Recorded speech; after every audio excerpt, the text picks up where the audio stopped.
تمام دیکھنے اور سننے والوں کو السلام علیکم۔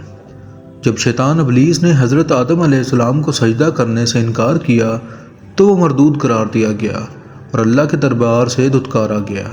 شیطان ابلیس نے اللہ تبارک و تعالیٰ سے عہد لیا کہ تا قیامت نوح انسان کو راہ حق سے گمراہ کرتا رہے گا اور انسانیت کو خدا کی اطاعت سے نکال کر شرک میں مبتلا کرے گا۔ اللہ تبارک و تعالیٰ نے ابن آدم کو گمراہی سے بچانے اور صراط مستقیم پر گامزن رہنے کے لیے ہر دور میں پیغمبروں اور نبیوں کو بھیج کر بنی آدم پر احسان کیا۔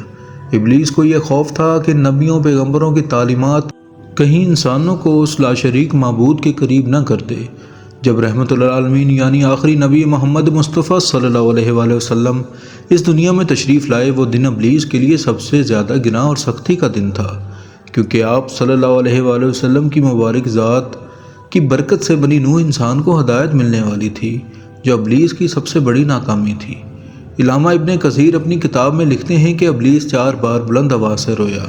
پہلی بار جب اللہ تعالیٰ نے اسے لعین ٹھہرا کر اس پر لعنت فرمائی، دوسری بار جب اسے آسمان سے زمین پر پھینکا گیا، تیسری بار جب نبی مصطفیٰ صلی اللہ علیہ وآلہ وسلم کی ولادت ہوئی، اور چوتھی بار جب سورہ فاتحہ کا نزول ہوا۔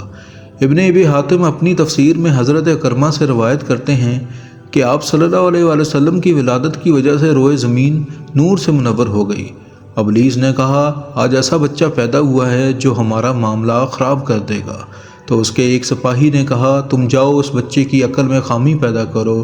چنانچہ ابلیس آیا، مگر جب نبی کریم صلی اللہ علیہ وآلہ وسلم کے قریب ہوا تو حضرت جبرائیل علیہ السلام نے اسے ایک لات ماری اور وہ دل میں جا گرا۔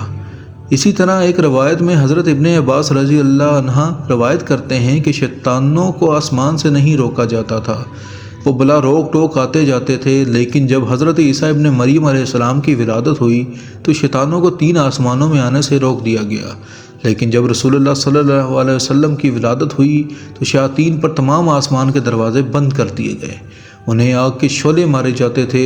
جس رات نبی پاک صلی اللہ علیہ وآلہ وسلم کی ولادت ہوئی، اللہ تبارک و تعالیٰ کی طرف سے آسمانی دنیا میں خاص حفاظتی اقدامات تھے، اور ابلیس مردود کے لیے وہ رات ذلت بھری رات ثابت ہوئی۔ جب آپ صلی اللہ علیہ وسلم کی پیدائش کا وقت آیا تو شیطان کو 70 زنجیریں پہنائی گئی اور اسے بحر خضر میں سر کے بل لٹکا دیا گیا۔ تمام شیاطین اور سرکش مخلوقات بھی زنجیروں میں جکڑ دی گئیں۔